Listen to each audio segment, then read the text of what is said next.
In this short video, I want to go through the 3 common mistakes that most people make when they squat. So the squat's a great movement, a great functional movement that we use kind of every day, whether it be crouching down, you're getting low to pick things up, things like that.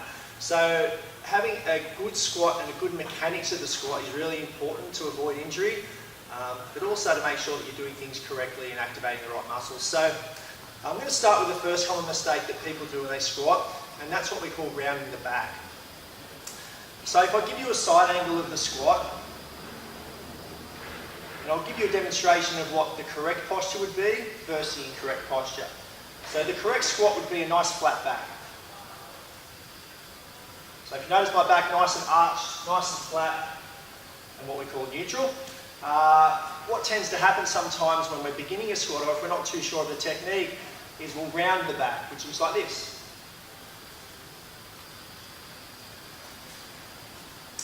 So one thing you want to make sure you do is keep that back nice and tall, keep the chest up, and what that does is it protects the lower back. So to help with this, either hands up on the motorbike, or hands crossed over the chest with the elbows up. And that will really help promote your chest proud and keep that back nice and flat. So rounding the back would be the first common mistake. The second common mistake would be coming onto the balls of your feet, where the heels leave the ground. So whenever we're in a squat position, we always want to make sure that our heels are glued to the ground and we're sitting back into the squat. So the correct squat would be weight on the heels, chest up, whereas the incorrect squat would be more pushing forward, which might look like this. So if you notice my heels leaving the ground. So what that does is it overloads the knees, and unfortunately it doesn't really activate the back of our body, which is what we kind of want to do through the butt muscles. So that'd be common mistake number 2, would be coming off the heels, and common mistake number 3 is what we call valgus knees, or inverted knees. So for this one, I'll give you an ideal example of what a squat should be like. So normally when we squat, we want our knees to track in the direction our toes are going. So for most people will squat with their toes slightly open, which opens up the hips, but some people prefer train track toes, and that's okay too. Whatever's comfortable for you. So for me, I go a little bit out, my knees track out over my feet. Or on the handlebars.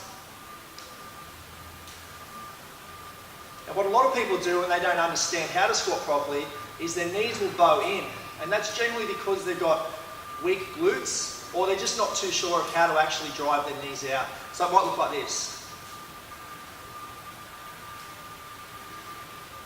And what that does is it sends a lot of internal kind of force through the inside of the knee, and if you repeat that kind of those mechanics over weeks, months, years, that can cause a lot of problems through the hips, and down into the knee as well, and through the shins. So we want to make sure that we're really driving out the knees over the toes. So common mistake 1, rounding the back, try to keep the chest up. Common mistake 2, coming off the heels, so try to sit back into the squat.